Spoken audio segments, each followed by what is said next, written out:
go.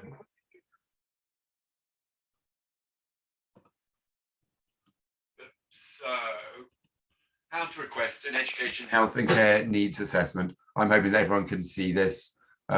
If not, then I'll need someone to unmute and let me know. So some general principles about supporting young people with SEN. People have special educational needs where their learning difficulty or disability calls for special educational provision. And that's namely provision that's different or additional to that normally available to pupils of the same age.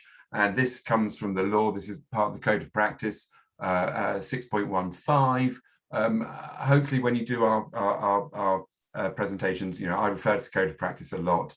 If you don't have a copy of the Code of Practice, it's the document that underpins the law and sets out what local authorities, schools should be doing to implement the law. You can Google it, Google Code of Practice, and it will come up. Also, one of the general principles from the Code of Practice, and this is really important to remember, is that parents know their children best. And it's important that all professionals listen and understand when parents express concerns about their child's development. They should also listen to and address any concerns raised by children and young people themselves. And this is vitally important when you're making a request for an education and health and care needs assessment, because it's underpinned in the law that parents can make that request and it must be listened to by the professionals involved.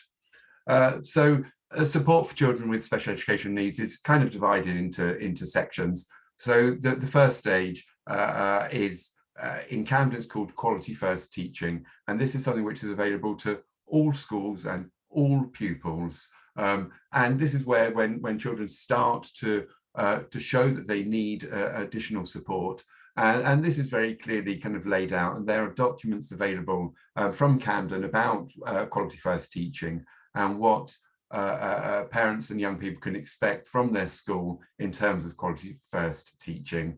And everyone who ends up in a Camden school should have access to this. If you're a Camden resident and your child is in a school out of borough, things may be slightly different, but we should all expect high quality teaching for our children. I'm not going to bother going through this exactly, but we'll send this out. So the second stage is SEN support. It's the assess, plan, do, review cycle is also called the graduated approach. And I'm just going to run through these fairly quickly because we will be doing another presentation on SEN support in the autumn term. But the assess, plan, do, review cycle is very clear that the school and the local authority have a duty to understand who within their borough has SEN and who needs additional support. So assessing in the early days is the teacher and the school SENCO. They look at what's happening for that young person, and if they need to, they should take advice from external support services. And here's where my original point about listening to parents' concerns. Schools should take seriously any concerns raised by a parent, and these should be recorded and compared to the school's own information. So if the parent thinks something is different and the school say otherwise, they should compare it and try and learn from what that difference is, and be able to support both the parents' view and their own. And this assessment should be reviewed regularly.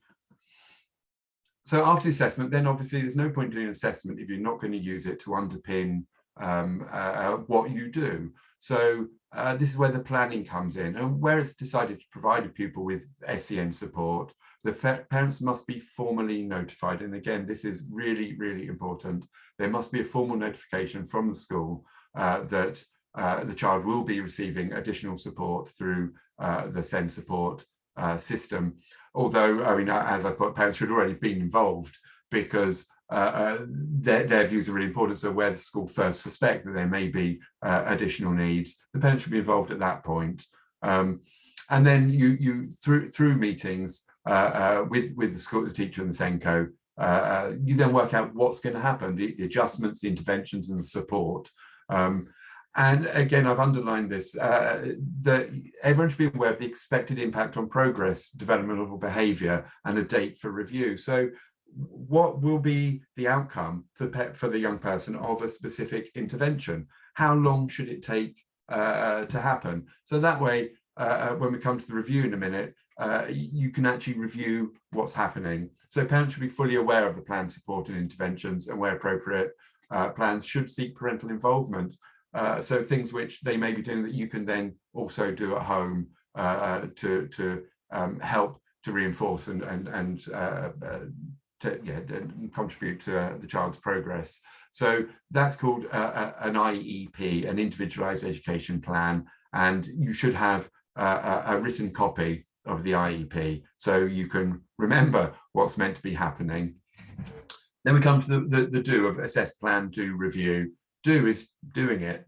It's straightforward. I'm not gonna go through that. If the plan is to take a term or 2 terms or a year to do something, that's how long it happens for. But it's all known and everyone's in agreement with it. And then obviously comes the review. So you look at the effectiveness of the support. You look at the interventions and the impact on your child's progress.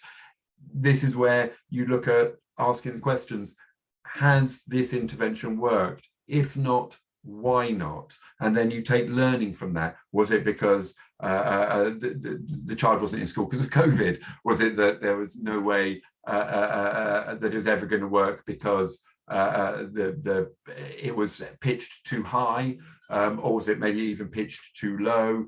So lots of learning can happen at the review stage, and then you tweak the plan. So if things need to change, you change them at that point. And the review should go through the IEP line by line, actually looking at the effectiveness of the intervention. Now we come to, I'm going to make quick reference to this. So Camden introduced a new thing called an exceptional needs grant. And this is just taken straight from their document, which I will show you in a second. The local authority and group of Camden head teachers have, things covering that, have developed a faster and more flexible peer-moderated funding arrangement to reduce the reliance on education needs assessments. This is where, despite the interventions that have been put in place through the IEP, where it's gone through a couple of cycles of assess, plan, do, review, and the young person still is not making expected progress. That's where normally you would expect to apply for an education and health care plan. Camden have introduced another stage, which is it sits still within the SEN support level. I've just got this information. It's not been very forthcoming, so we're not quite sure how this actually works in practice. We've got a lot of questions which we'll be asking of Camden. We'll be putting through some quite robust some scenarios to see how things play out and whether this is actually going to be a very useful tool for schools. But it's, here we go, I stopped sharing. It's a very complex, system. Sorry, bear with me, I've just lost myself now on my intro. There we go. Okay,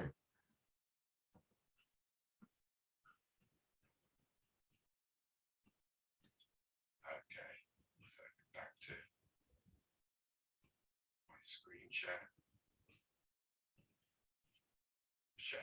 Okay, so the Camden Exceptional Needs Framework, we've just had permission that we can share this, but it's a really complex document that is designed for schools and school SENCOs and head teachers. It's not a thing, it's not a thing that parents can request. This comes from the schools where they feel that they need additional funding to meet the needs of young people. there's a need for parents to sign an agreement form, but this actually is part of the SEN support framework. I'm not going to say too much on it. I mean, I'm just going to show you how many pages this goes on for. Millions. Just goes on and on and on, with some very sort of detailed things about the information that schools must provide to the panel in order to get the funding. They can apply for a lot of money through this, but it's not an education, health and care needs assessment, which is what we want to touch on. So I'm going to go back to my my current slide. Where's my sharing screen?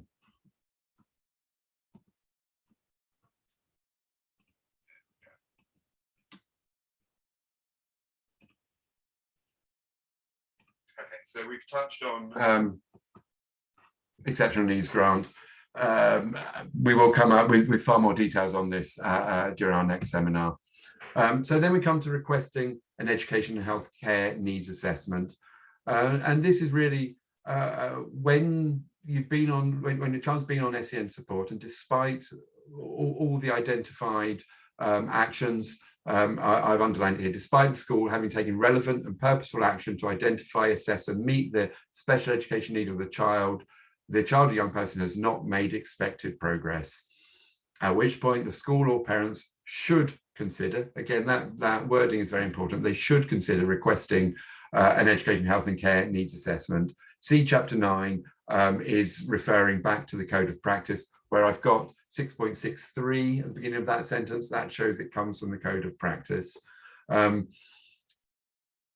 To inform this decision, the local authority will expect to see evidence of the action taken by the school as part of SEN support.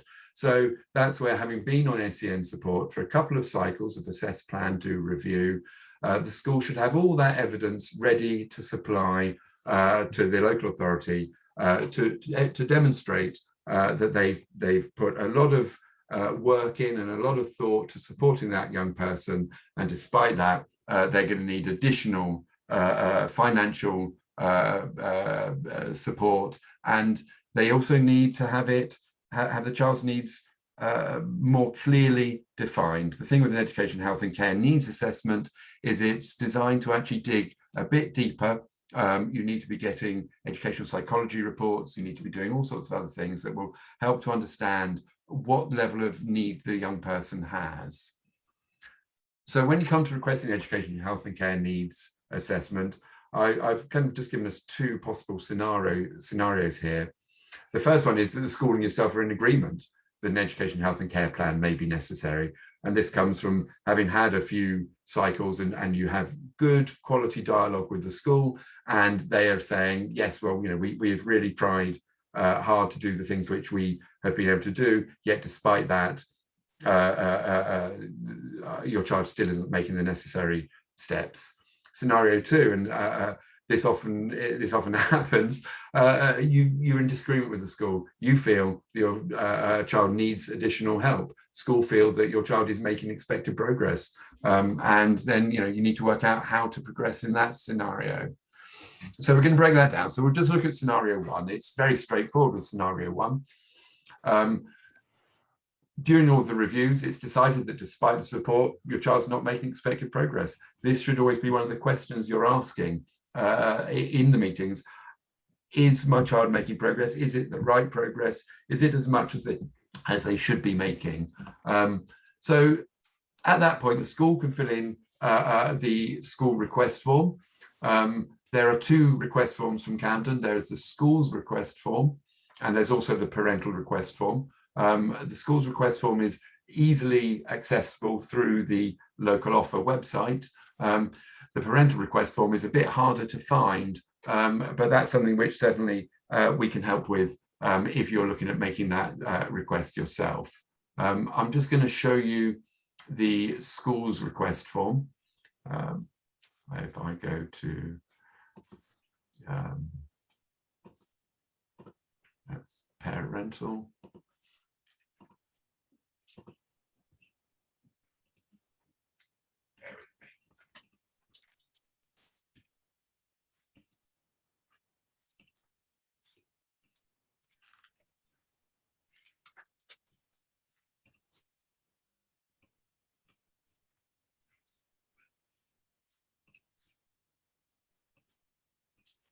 Okay, so this is a school's request form, and whilst the first page is the same, it's asking for the young person's details and a bit of background.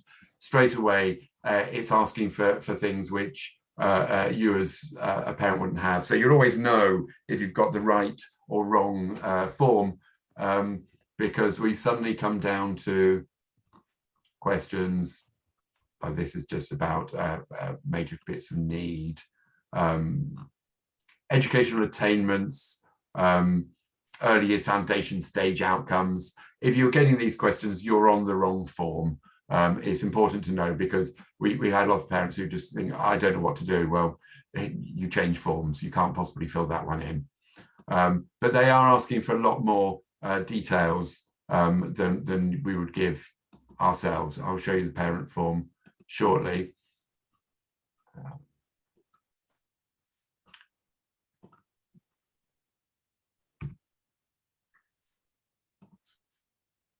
me share the screen.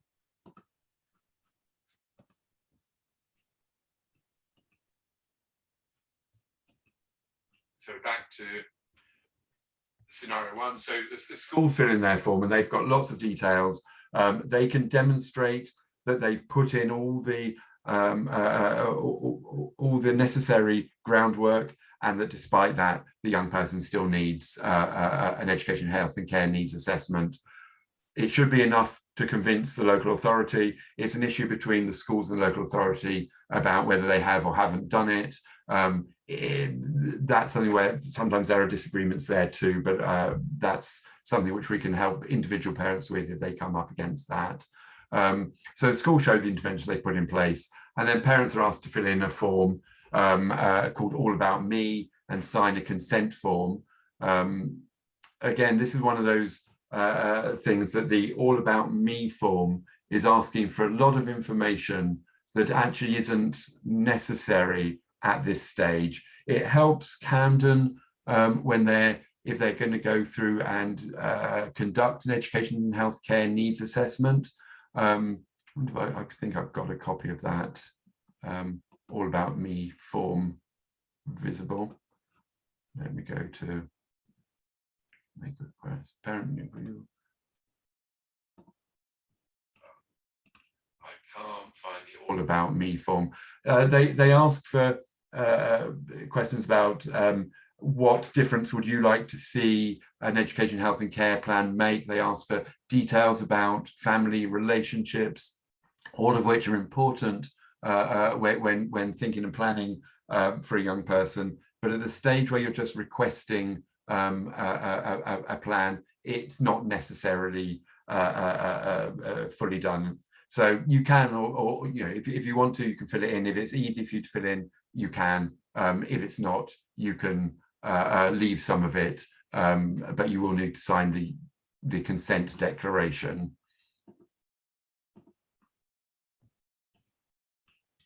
Back to my share screen. Okay, so scenario two is where you and the school are in disagreement, and this comes up far too often, really. And there's lots of different reasons why schools and parents have different opinions. I'm not going to go into those now. It's far too complicated. So if your teacher and SENCO do not think your child needs an education and health care assessment, you can write to the head teacher or school governor responsible for SEN. All schools have a governor who's responsible for SEN, and request that they look into the matter. This is just sort of the standard way to, if you're unhappy with the way the school are doing things, you need to demonstrate that you've gone through these kind of steps to resolve any issues you can. So if you can, you say how your child's not meeting the goals set for them in the SEN process. So this is where you start to look at how to dig into the information that's been provided. So you need to be looking at the information from your SEN review meetings and the agreements, also known as IEPs. Different schools may call these things different names, but you should always have written plans from school. So you need to look at those. And if it's, if there's consistently, by the end of this intervention, we are hoping that that the young person will be doing X, Y, and Z, you need to go back and say, this is not happening. This has not happened consistently. Look at the details of your child's developmental history that explain the difficulties they're having at school. So if there's issues with attention, and despite this, they're not getting the individualized support they need, you need to make reference to it. So this is when you're writing to the head teacher and the school governor. But all these things, once you've done it once, they will come into play again. So it's not wasted work, because you'll use your learning from this to then impact on your request for a needs assessment. Some examples of how you can do that, of how you can write to them and explain what's not happening. We've had 3 meetings where we set targets and we've made plans, but my child is still not meeting their goals and targets. We said we look at changing or modifying these if they're not being met. So obviously things are not being met. You're laying out what it is, and you're also telling them why you think it's necessary. We've had advice from speech and language therapists and education psychologists, and I think my child needs an education and healthcare needs assessment to get more support. So these are all the things you can be saying to try and convince the school to make the request for the education, health and care needs assessment. But if the school still does not support you, you can apply directly yourself. And this is why I said the information you sent to the school can then help with your education and healthcare needs assessment request. So making the application yourself, and this is where this is the gist of this talk. Eventually I get to it. So the local authority must secure an education, health and care needs assessment for the child or young person if, after having regard to any views expressed and evidence submitted, the authorities of the opinion that the child or young person has or may have special educational needs, and it may be necessary for special education provision to be made for the young person or child or young person in accordance with an EHC plan. Now, this test, these A and B, are set out in the law, section 36.8 of the Children and Families Act 2014. And this means that they're the only questions the LA should be asking when considering whether to carry out an educational healthcare needs assessment. It's a very low threshold. Local authorities will try and say, oh, they have to have exceptional needs, they have to be doing certain things. It's not true in law. The law is very clear that they should be conducting an assessment if the child has or may have. Very straightforward. If you suspect they have, then the local authority must listen. This comes back to what I was saying about the views expressed by parents right at the very beginning. It's absolutely vital that parents make their views known, and the local authority must have regard to that. I've got here, oh, can I do it? No, I've got to stop sharing again. I've got the code of practice, I'm hoping. I don't have the code of practice. Yeah, I do have the code of practice. I'm just going to pop this up as a screen share.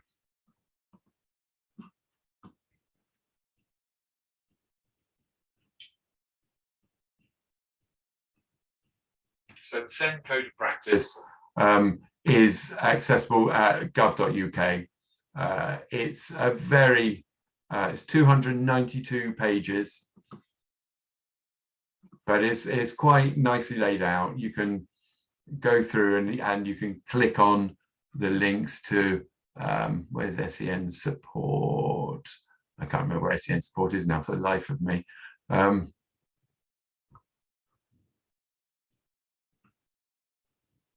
Improving outcomes, high aspirations, identifying SEN in schools. You click on it, it will go to that page. So this is really, really a good document to have handy. It's worth bookmarking it. So you can always check what's meant to be happening, and it does lay out what you can expect from schools and the local authority. Going back to my other one, I'm going to scroll through that.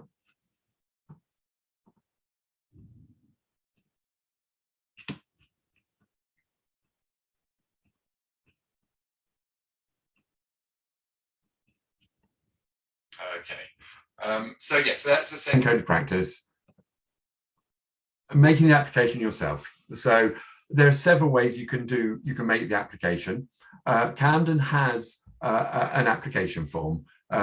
Again, it's quite difficult to find. If you Google it, or you go to the local authority website for the local offer, which if you Google Camden local offer, should come up. It's got lots of information, but you don't have the parental application form. Anyone who needs it can email us and we can send a copy of it out to you. I'll get that up in a minute and just show you and go through it with you, because we'll be looking at this in a bit more detail shortly.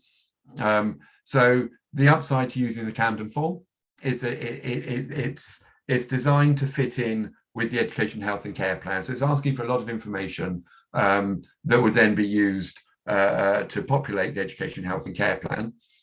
So in some ways it's quite good because it gets you focused on the information that will be needed.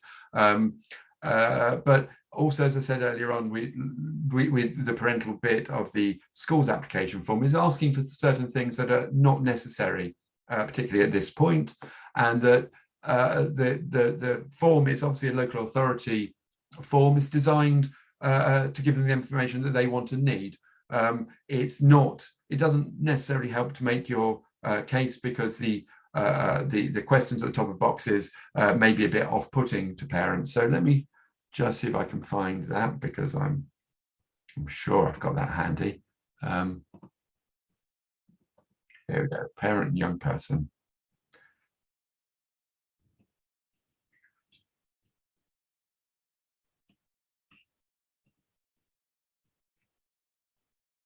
Okay, so requesting education, health and care needs, information for parents, carers and young people. This shows you've got the right form because it says parents, carers and young people on it. I'm just going to scroll through. So obviously you've got to fill in virtually as much as you can. Details of the child or young person, all very straightforward. Details of the parent carer 1. This is a question I struggle with sometimes. Does this person have parental responsibility for this child? There are legal contexts and frameworks for what parental responsibility is. So people are named on a birth certificate, for instance, adoptive parents, various things. You can always check that out if needs be, but you'll need to make sure that the person who has parental responsibility is the person making the application, unless, of course, it's a child or young person. If they're aged over 16, they can make the application themselves. Details of parent carer 2. See, I mean, this is one of those things I'm not sure if by law they are required to know anyone else who has parental responsibility at this point. It would have to be argued in courts whether they actually do need to know. If you have good relations with the other parent, if you're separated and you have good relations and they're involved, then this isn't a problem. If there's not, then it could be a problem, and it's always worth taking advice before you submit or fill something in. If you'd be unhappy, putting down the name and address of the other party. Siblings' names and date of birth, again, it's not necessary at this stage, because all you're doing is requesting that they conduct an assessment. All this information should come out through the assessment, but there is no skin off your nose to actually fill in as much as you feel comfortable at this point. Have you discussed it with the school or college? Yes or no? Well, if yes, you can then give detail. If no, give details. So if you've consistently had problems with the school and they are just kind of rubbish your thoughts and your concerns, you can put that down. You can make reference to the law that the local authority must have regard to the views, wishes of and thoughts of the parent. So keep referring back to the law, because that's what they have to do. Listing any relevant professionals, that's fine, we'll come to that later, but anyone who's involved, stick them down. if they've written reports, so if you have a report by a speech and language therapist, enclose it. You've got to get everything in. You've got to get everything together. I'll come back to a bit more detail on this later. Identifying areas of need. Again, this is where one of their boxes that is a bit confusing. We'll come to this later. How does above need affect your child in the education setting? So that's where you start saying, you know, about the difficulties that your child is having. But obviously, it's hard because you haven't had the assessment. It's difficult to know quite what it will be. So you're making reference to the fact your child has or may have. So you're saying that the assessment is necessary to identify what the young person needs in school, to identify the difference that having the intervention will make. It's impossible for you to say exactly what difference it will make. Other relevant factors, again, give as much detail as you can, taking things from reports or discussions you've had with various teachers, Senko's professionals involved. Get as much down as you can. What are your reasons for making the request? And this way, you know, how do you think an education, health and care needs assessment would help your child? And this is about identifying their needs and actually helping to say what needs your child has. Because very often you know something's wrong, but you can't work it out yourself.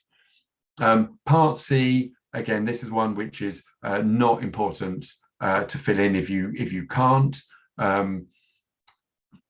This is in relation to your child. It's not here we've got what's important to me, where we don't care what's important to you as a parent. We care what's important to your child. So this is where you're talking to your child and you're helping them to fill this in effectively. But this can come out later if you're struggling with filling forms. This is not necessary at this point. My goals and aspirations for the future, again, this is for the young person. Family carers use, this is your section, but again, it's not a thing that is necessary at this stage. The one thing that is vital, apart from the beginning, parts A and B are vital, and part D is consent. They have, you know, you need to make sure you have given consent so that the local authority can seek and share advice with professionals, whether that be educational psychology, social services, social care, you know, whatever's necessary for your child. I said social services, and don't worry, I don't mean that you have a social worker attached just because you're requesting an education, health and care plan. I meant social care. So you get that filled in and sent off. I'm stopping that, going back to the presentation.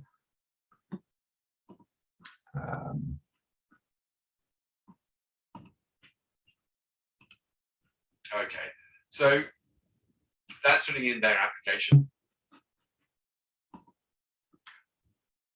The alternative is you can write a letter outlining all the areas that you've researched and you want to put forward. The law is very clear on this, that you don't have to fill in a pro forma form, a form that's been designed by the local authority. All you need to do is draw their attention to the fact that your child has or may have additional needs, and that despite the best efforts put in by the school, your child continues not to make expected progress. EHC, who are the legal charity who give a huge amount of advice and support to parents. I can't remember what EHC stands for, but I'm going to show you their website.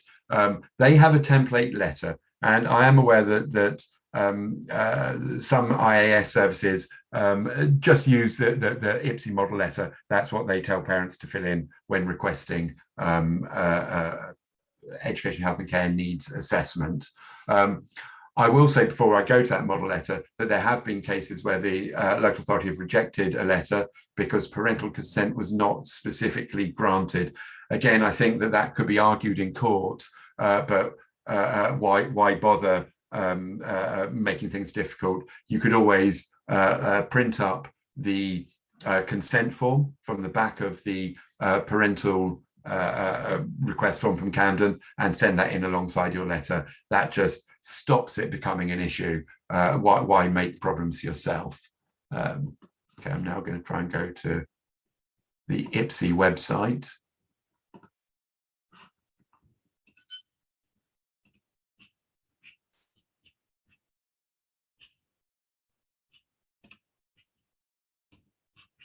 Right, so this is the EHC website, ehc.org.uk.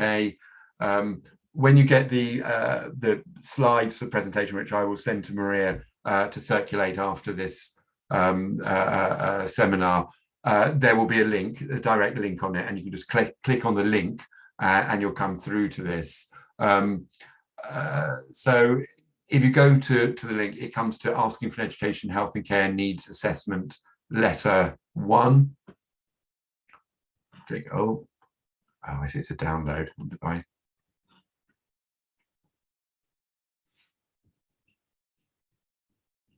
So here's the letter. I'm hoping that you can see this. When you're actually on it, it's you can fill it in yourself. Oh, I can't, not on this. But you can delete and fill in. So obviously anything in brackets. It's blank on our screens, David. It's what, sorry? It's blank. It's blank. Okay. Let's try again.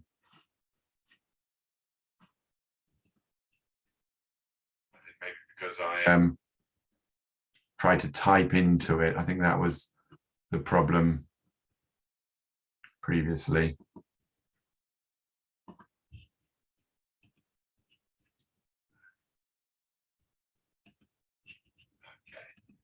So I'm not going to type in. So anything that's in bold or brackets, you need to change. It says here you can write to Director of Children's Services. That's quite possible, but also you can just write to the SEND team at the local authority. They still have to deal with it.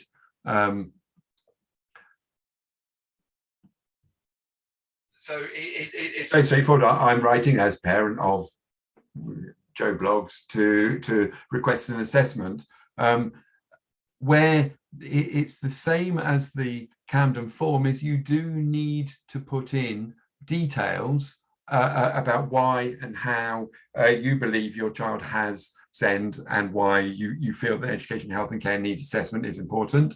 So as you can see at the beginning of page 2, listing the SEN already identified by school, college, provide supporting evidence. So again, that's where you put in your IEPs, you put in all the details and about how despite everyone working together, they're still not meeting need. Or you put in the fact that things haven't been identified by school or college, despite my continual reminders that my child has difficulty in concentrating and sequencing thoughts. They're still not providing educational psychologist to look at these issues. So you put in all the details that you feel are needed at this point. Part 2 of the test is it may be necessary for special education to be made for the young person. So sorry, this is breaking down, remember the 2 things, part A and part B, that the person or young person has or may have SEN, which is about identifying, and part 2 is that it may be necessary for special educational provision to be made. That's where we're looking at that why they need to make provision based on the fact that that you have identified that there are needs. So again, you list reasons why you think the plan may be needed. The beauty of this is that you can write quite happily, on a Word document. You can cut and paste. You can be, you're not having to put the phrases together as the local authority are asking, but you do also still have to have evidence, because without evidence, there's no reason. They won't just want to know based on what you think. So again, where I said that there's only 2 reasons why the local authority can look, they have to look at that has or may have special education needs and needing special education provision. The 2-part test is the only test to be applied under the law. So they can't say, oh yes, but in our local authority we do X, Y, and Z. That's not okay within the law.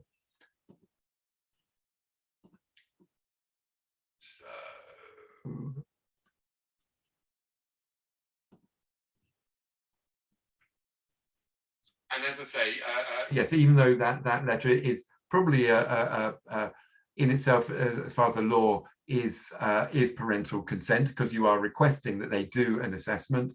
Camden is saying without the parental consent. So you can put a phrase in at the end saying, I hereby give you consent to talk to whomever is necessary, or just sign the form and include that with your letter. So this way of saying, in either case, you need to gather and present your evidence. So you need to dig out any reports or tests your child's ever had done, all their school reports, exam results, referrals, dig it all out, get everything together, put it in chronological order. So then you start compiling a document that you've then got, that you can show to people, that says things, if you can, when you're going through it, highlight where professionals have suggested that things happen, but they haven't. Where it's been said that certain ways of doing things will help the child, but it hasn't been done. Highlight those so you can see it very quickly and easily, using post-it notes, so you can find the things, because very often when you're looking again for things, it's really hard to remember which report said what. So really try and get on top of all the paperwork, and if possible, scan it. At the moment, post-COVID, everything's been done electronically. If you end up going to tribunal, which is court for dealing with issues around education, health and care plans, they want everything by email if possible. So if you have the opportunity to scan, if you don't have a scanner and you need support, I'm sure that there are various agencies in Camden who can actually help you to get it scanned and made available. I don't know who they are, but I'm sure we can find someone. So read the SEND Code of Practice and use it when writing your evidence. Again, this is vitally important to make reference to the law, because sometimes local authorities and schools need to know that it's actually not just you being a difficult parent, it's the law. To consider professional support, independent educational psychologists or speech and language therapists, you may not need to. Hopefully, you don't need to spend money on these things, because they can cost money, but you do need to go into the process with your eyes open and recognize that if something is missing, what's the best way to resolve it? If people are refusing to conduct assessments, can you get support to do it? It's worth considering and bearing that in mind. Get a medical diagnosis for your child if applicable. I mean, this is a difficult one, because some people don't like labeling their child, and it's fine, but it can help to provide them with the help they need. Certain things like dyslexia, ASD, ADHD, dyscalculic, that should be dyscalculia. You need to be able to prove that your child has this, and it's not just your opinion. Unfortunately, you can't just say I believe and expect the local authority to do things. So talk to your GP, ask for referral to paediatrician or CAMS. Again, I'm aware of the difficulty of accessing CAMS and the difficulty of getting diagnoses, but that doesn't mean you shouldn't get yourself on the waiting list for these things.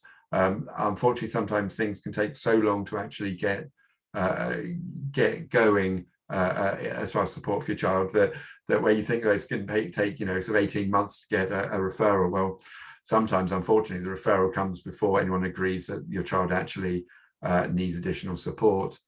A firm medical diagnosis is harder to ignore. And again, if you can afford it, you can also see a pediatrician or child psychiatrist privately for a diagnosis. It's not ideal. It's not ideal, but this is the world that we live in.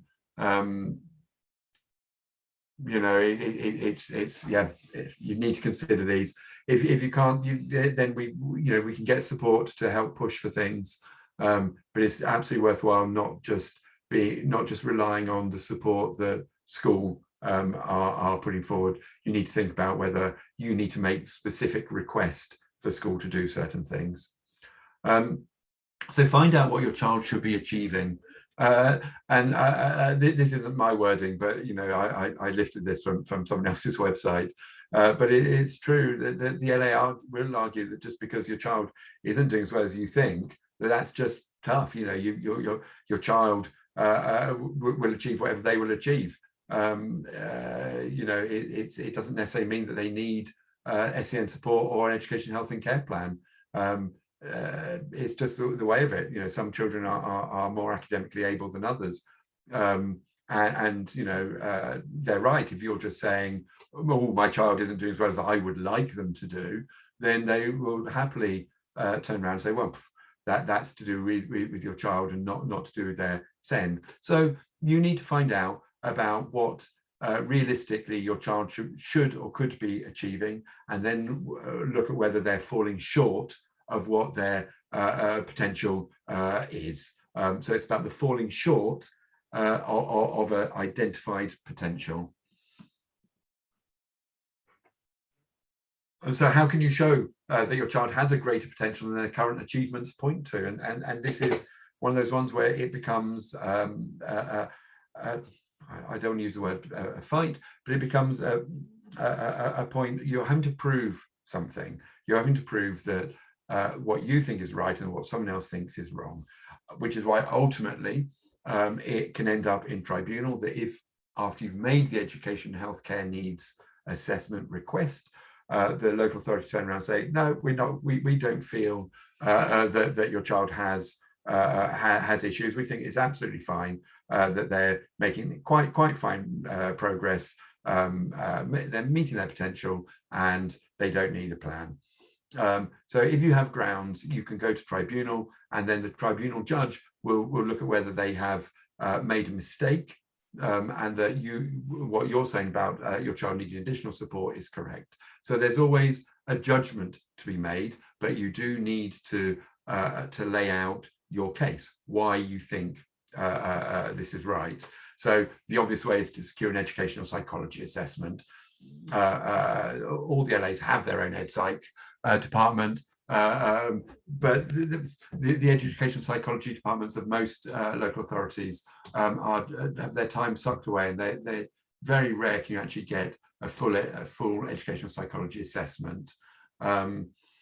But the SEND Code of Practice does say that when special education needs is suspected, external experts should be called in at an early stage. So the school should be. So if you're struggling to understand what's happening to your child, and you feel that there are things that haven't been made explicit, you need to ask the school to get the ed psych involved. The ed psych should then produce a report, and if it's a good report, you can then use it when you're making your application. If not, you ask Usenco to arrange one. So you as a team, there's a team of you and the school, can get a good idea of current practice. You can also do the same with speech and language assessments or occupational therapy as well. But this is where it's very easy to fall out with schools, especially when we're on scenario 2, which is where you are at this point, because you're making the application yourself because you and the school are in disagreement. But you have to try and keep a positive relationship with the SENCO and the class teacher, because they're the ones who will be delivering. They're the ones who, if you're able to get your needs assessment and to get the plan, will be delivering on that. So keeping an open dialogue with them is always preferable. As hard as it seems, and sometimes you just want to walk away from them, really try to keep working together and saying, okay, we are in disagreement, but I really feel that this would be a way forward. They may decide that, in fact, yes, if they can put into their ed site to come and do an observation or assessment, it may help to repair a relationship as well. So it's always worth asking, always worth keeping those open. You could request a private assessment. Again, it comes down to this, it's incredibly expensive. And you know, local authorities go, oh well, they've paid someone to say that, because obviously they feel that the report is biased towards the parents' views. It's not. They almost certainly aren't, because education psychologists are bound by their own code. They have, you know, they could get struck off if they're found to have been writing things for parents. They have to give a fair and unbiased assessment of that young person's needs. But you know, it's a difficult decision, and you know, education psychology assessments can cost anything from sort of 400 quid up to a couple of thousand. Just briefly going to go through the areas of need as outlined in the code of practice, and that you will be making reference to, and then we're going to open this up for a little bit of discussion. So they're broken down to 4 main areas of need: communication and interaction, which is young people with speech and language communication needs. I'm not even going to kind of go through this massively. Children with ASD have problems with social interaction. It's not just about, you know, if the young person has a stammer. You know, it's much more about language and communication, imagination, how people relate to others. Cognition and learning. It's about how the young person learns, how they process information, and there's different support packages which are around. You can Google a lot of these things and it will give an awful lot more information, and specifically you can then look at how issues your children have fit into these various categories. Social, emotional and mental health. This can be short-term or longer-term, all sorts of ways that lots of young people with special needs develop social, emotional, mental health issues as a result of their special needs. So there's all sorts of things that can fit under that. I've got some examples here: anxiety, depression, self-harm, substance misuse. And then sensory or physical needs. Again, this is where you'll have occupational therapy people coming in, which I suppose, yes, when we're looking at sort of private assessments for communication and interaction, you'd be looking at speech and language assessments, cognition and learning, educational psychology, social, emotional, mental health can be CAMS, sensory or physical needs can be occupational therapy. So these are all the things which may need some help. So we're now going to open this for some discussion. I'm aware people have been putting questions in the chat box. I haven't had a chance to look at them. What we want to sort of really be looking at are sort of things about what do I need to write in the request form or in the letter? How do I sound professional? What information is important? And also what information is not relevant, because you want to be succinct. You don't want to be you don't want to be copying and pasting like endless reports. So I'm going to stop sharing and I'm going to ask Maria's going to stop recording. Right, so basically, once you made the application, or whatever form you like, the local authority must respond within 6 weeks to say whether they're going to conduct an assessment or not. And that's when, if they say no, for whatever reason, if they say, oh no, we've got to wait for a CAMS report, oh no, we've got to get more evidence, that's a refusal to assess. And you can then go to tribunal. You can take them to tribunal. They've refused to assess. If you feel you've got enough information to warrant that, you go to tribunal. So it doesn't matter what they or the school are saying. A refusal to assess is a refusal to assess. So you have 6 weeks, and then you go to tribunal.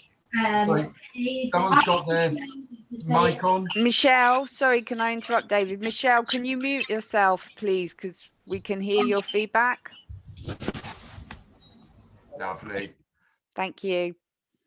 Okay, so yeah, so that's what's really important, that you always have, as we were just saying, you have recourse to tribunal. And if school's saying, oh, but we haven't got the thing, if you've got evidence that says your child has needs and you want to go for an education, health and care plan, do it, you know, and go to tribunal. If they refuse, there's no such thing as putting it off. They can't say, oh, we need some more information. Well, they had that 6 weeks to get that information. And if they haven't got it, that's a refusal. And refusal can go to tribunal. So, you know, you can kickstart this really quickly. You know, you don't have to wait. I can't stress this enough, that local policy and the fact that CAMs can take months and months and months to do anything is not reason to not do it. So if it goes to tribunal and the LA maintain, well, you know, we couldn't possibly, we didn't have the CAMS report, the tribunal will order they conduct the assessment, and then the CAMS report has to be part of the assessment process. The same with the thing that Kevin was asking, if he's still here, about having an EP. You may not be able to get an EP report to underpin your thing. If you've got enough evidence to say that the young person has or may have, and it's refused by tribunal, refused by the local authority, you go to tribunal, and the tribunal will order that they conduct the assessment regardless. And that information has to be gathered through the assessment process. And here's my last thing to you, which is to stay strong and to not give up. You know, it is really hard. You have to look after yourself. You have to look after your physical and mental health, because you need to be strong for your child. It can be so draining, this whole process. You feel like you're in constant fight or flight against school, against LAs. Be kind to yourself and realize that you're doing something that is absolutely vital. And you know, and remember, your child's greatest asset and their best advocate. So just keep going, and it will be worth it. The fight can take forever. It can feel like watching a glacier melt. Like, you know, it's moving, but you stand there looking at it, and it's not moving at all. It's just a solid wall of ice, but it is moving. It's a bit like that. So be kind to yourself and look after yourself. There you go. That's me done. I'm going on mute now.